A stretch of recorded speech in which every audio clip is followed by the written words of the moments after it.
Sveiki visi, kas atsidūrėte čia ir dabar ir galite pagalvoti apie savo dabartinę situaciją. Situacija jūsų dabar turi savų paslapčių. Tos paslaptis arba tai yra paslaptinga moteris, dabar yra jūsų gyvenime, kuri kažkaip neatskleidžia visos tiesos apie save. Tai gali būti kažkokie nesusipratimai, tai barniai, tai greičiausiai kažkas supyko ant jūsų.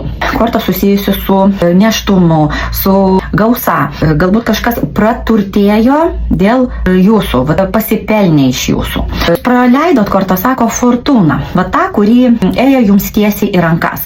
To labai dabar pergyvenate. Buvo toks įvykis, atrodytų, kad jūs turėjot susitikti galbūt nuvažiuoti, galbūt skambutį padaryti, ar laukiat žmogaus, bet jis neatvyko. Tai nėra jūsų kalties, vis dėlto, tai yra likimas. Likimas taip sustatė visus taškus jūsų gyvenime. Yra žmogutis, kuriam jūs labai patinkate.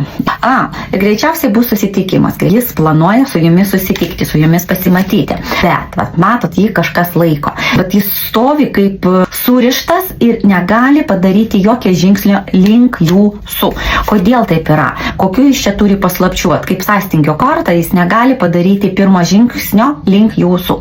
Kodėl taip yra? Jūs visada galite parašyti man asmeninę žinutę ir mes užklausėm tarą kortą.